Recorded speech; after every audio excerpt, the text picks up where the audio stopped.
everyone, MilkBarDad84 here with another video. And today I'm just driving, showing how smooth the Challengers actually are. Ride, it's very quiet, very comfortable ride, big seats, very roomy car. I just went to pick up my daughter from school.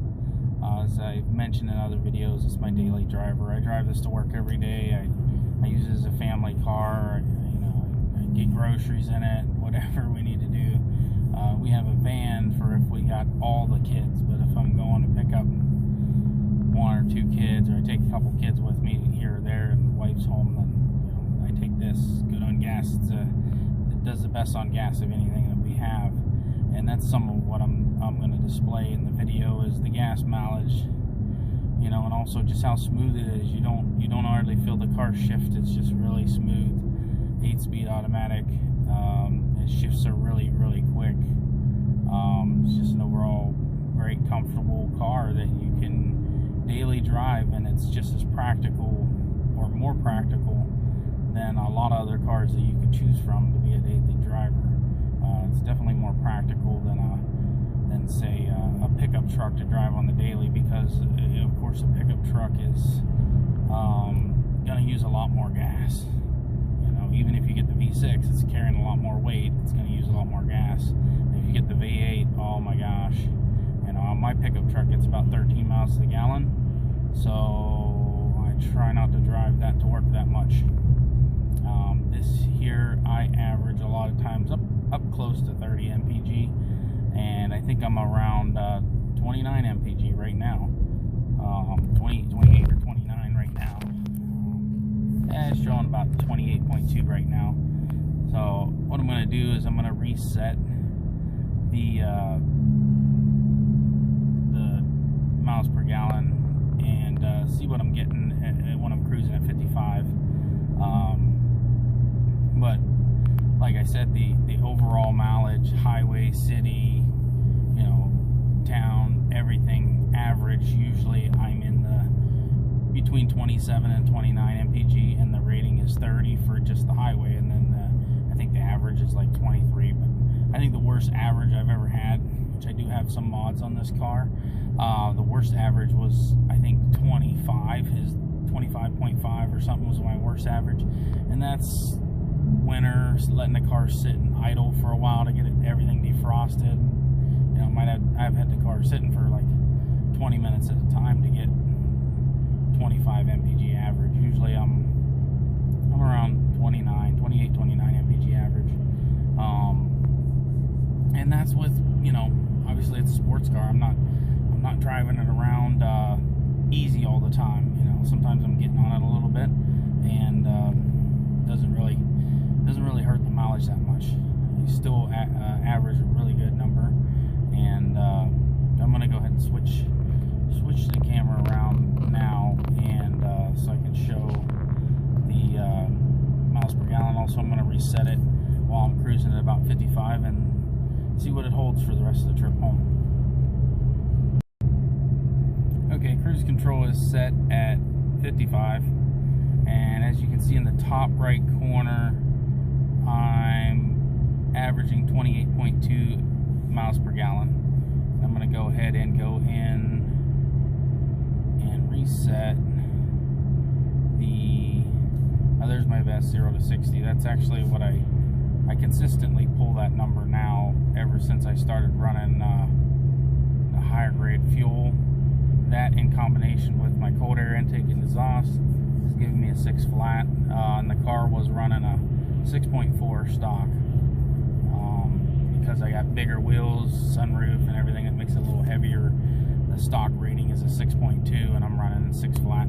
I believe I would get a little better number than that. Right now I'd be in the 5s if I wasn't having so much wheel spin. I try to do a 0 to 60 pull. Lately the wheels have been spinning a lot more, and that's partly because of the different response I got when I started running premium fuel. I don't think, like I said in one of my other videos, I don't think it's really just the premium fuel, because I've ran premium fuel in other vehicles and it didn't make no difference. I think it's the combination of the cold air intake and the exhaust, getting more air in and more exhaust flow when I threw the the premium fuel added, it made a huge difference. So it takes off a lot faster than it used to. There's no delay, it's instant throttle response. And before, it always seemed like it had a slight hesitation when you hit the gas, and that's no more.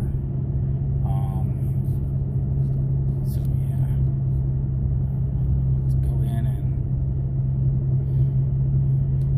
okay, what does it show on my current's at 20? That's because I was just coming up a little bit of a hill. Now it's going to be a little higher than it should be because I'm coming down a hill, so it's not accurate. 70, 80, 90 mpg, yeah, that ain't accurate. But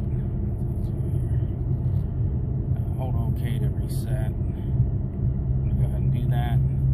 We'll see what we're getting for the rest of the trip home. You can see we're easily right in the 30s. If I'm on flat road, I can pretty well average 35 mpg at 55 miles an hour, and that's most of what I run. It's most of what, you know, the roads are around here. Mostly I'm running 55 when I'm going to work. And you know, if I get on the interstate around here, we're 70 mpg, 70 mile per hour is what our interstate is. Our other roads are all 55.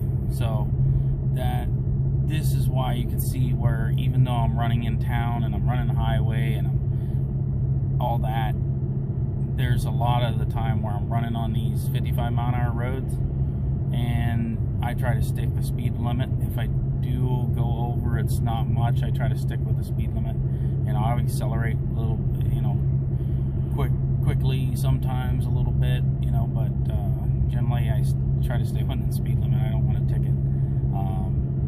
I save that for when I go to the racetrack, to the drag strip. That's when I'll really open it up. But you can see, as if you drive this car,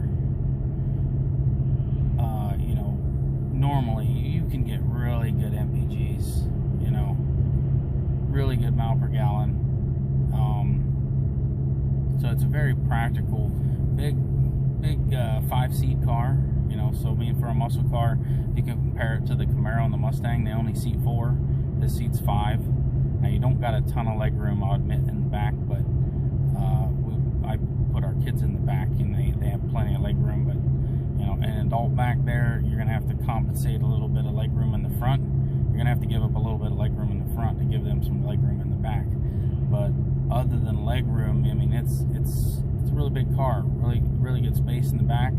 And front obviously has a lot of space, and you know, and the trunk is huge, so you got plenty of storage and all that, you know. And you know, comparing it to a truck, a lot of the trucks nowadays are 5 seats. So I mean, you know, you don't even get any more seats than that in a truck.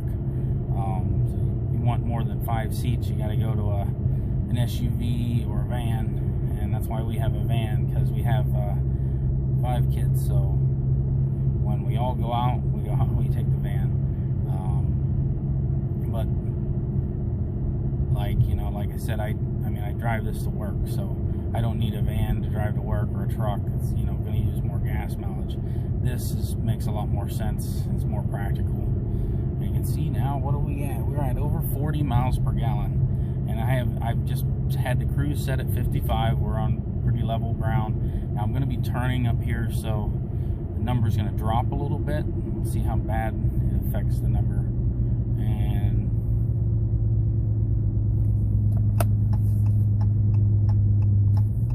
overall, you know, I mean, this is as practical to drive as anything, and it's a lot more fun.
car that I'm gonna get probably pretty close to the same fuel economy out of.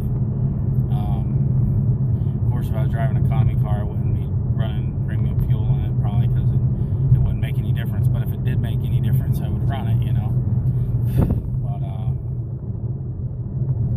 But yeah, I really enjoy the car. It's very practical, makes a lot of sense, even for a family.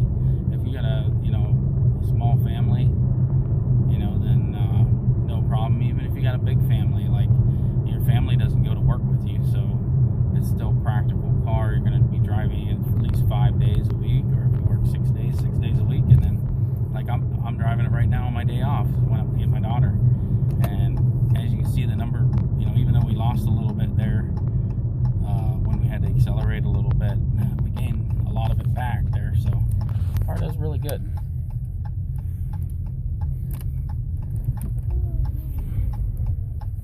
And so like, share, and subscribe, hit the notification bell, and be on the lookout for more videos. I'm going to try to post a video once a week, and at least once a week. And it won't always just be about the Challenger. I have other Mopars, I have a truck, we have the van. I might post videos of I do my own oil changes. I do a lot of my own work that needs done on the vehicles. So stay tuned, and I'll see you in the next video.